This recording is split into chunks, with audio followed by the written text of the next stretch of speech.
রাজশাহী চিড়িয়াখানা রাজশাহী বিভাগের মধ্যে সবথেকে বড় পার্ক। রাজশাহী চিড়িয়াখানার কথা মাথায় আসলেই প্রথমেই মনে হয় সেখানে গেলেই পশু পাখির দেখা মিলবে। আদৌ কি তা হচ্ছে, নাকি অন্য কোনো কর্মকাণ্ড চলছে পার্কের ভেতর? চলুন দেখে নেওয়া যাক। মেয়েকে নিয়ে ঘুরতে গেছিলাম রাজশাহী চিড়িয়াখানা। বহুদিন বন্ধ থাকার পর হঠাৎ করেই খুলে দেওয়া হয়েছে পার্কটি। তারপর আর কি, সবাই মিলে সেই পার্কে ঘুরতে যাচ্ছে পশু পাখি দেখবে বলে। কিন্তু আমাদের মতো যারা পরিবার নিয়ে যাচ্ছে তারা পুরো ভুক্তভোগী হয়ে ফিরে আসতেছে।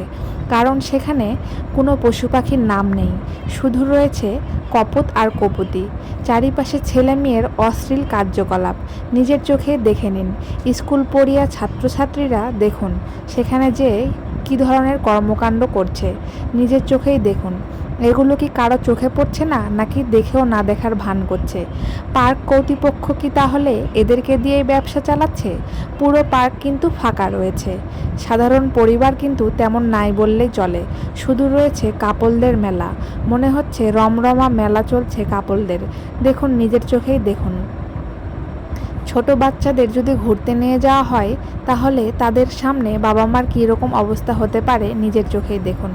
কারণ এসব অশ্লীল কার্যকলাপ দেখলে বাচ্চাদের মনোভাব নিশ্চয়ই খারাপ দিকেই যাবে। তাহলে কি আমাদের বাচ্চা কাচ্চারা নিরাপদ না? তারা কি বাহিরে পড়তে গেলে নিরাপদভাবে থাকতে পারবে না? কেন দেখেও না দেখার ভান করা হচ্ছে? কেন এগুলোকে নিষেধ করা হচ্ছে না? সবই দেখছে কিন্তু পার্কের লোকজন, কিন্তু কোনো রকম নিষেধাজ্ঞা জারি করছে না। চলছে রীতিমতো লীলা খেলা। তাহলে কি আমাদের এখানে যাওয়া উচিত?